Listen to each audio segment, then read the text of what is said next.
is moving swiftly and the thread is running out.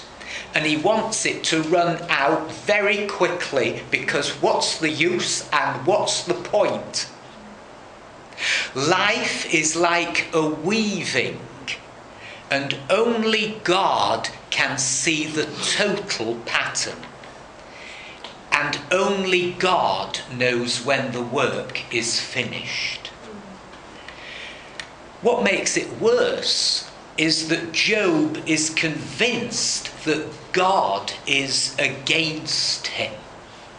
You see, he doesn't know what we've been told in the first 2 chapters about Satan, where Satan's been coming up against him, and this protection of God around him, this hedge around him, and realizing, and he doesn't know that it's Satan who's been allowed to attack the family and attack his health, and has been told, so far, enemy of souls, and no further, you don't touch his life, says the Lord of life.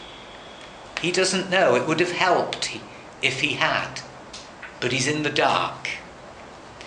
Had Job known that God was using him as a weapon to defeat Satan, then he could have sat back and waited trustfully for the battle to end.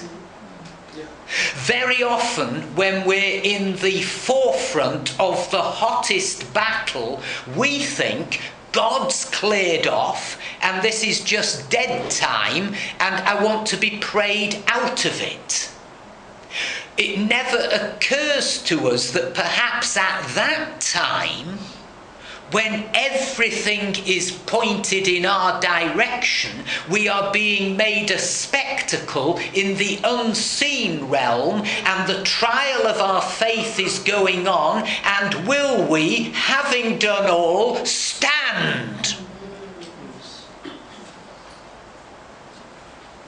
All that Job could give the Lord was his suffering by faith. But that's just what God wanted in order to silence the devil.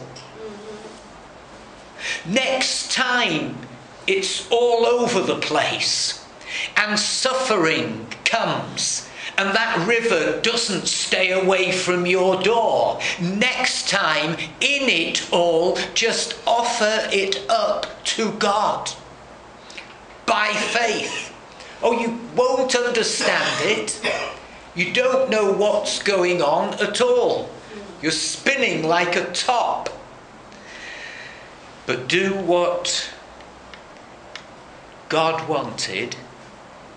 He wanted Job to give him his suffering by faith.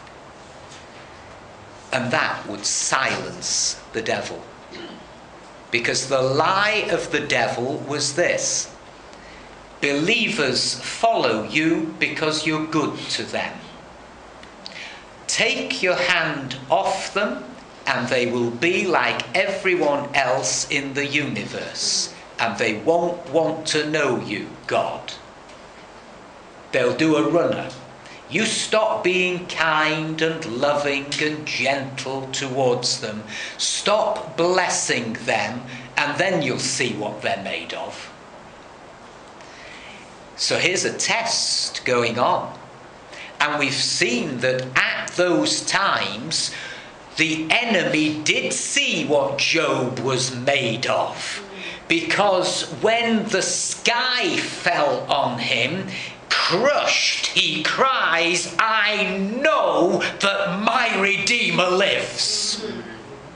He cries, if a man die, will he live again?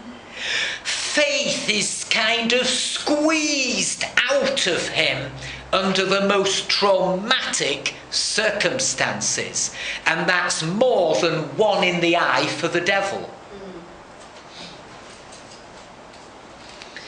In times of severe testing, our first question must not be, how can I get out of this?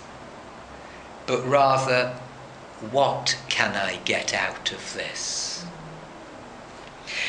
You see, explanations never heal a broken heart. If his friends had only listened to him, if they'd accepted how he felt, if they'd showed some understanding of his condition, if they'd not argued with him, then they would have been profitable friends. A child once defined sympathy as your pain in my heart. And if only they'd come alongside and sat where he sat and felt his pain in their heart, instead of getting involved in a talking shop, then it might have been better for him. We're not compelled to explain everything. A religion with no mystery and no insoluble problems and no snags is a religion without the cross. Now Job looks back over his life in chapters 29 to 31, and he's reminiscing.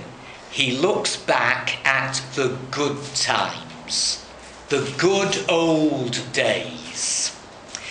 Someone has said the good old days are a combination of a bad memory and a good imagination.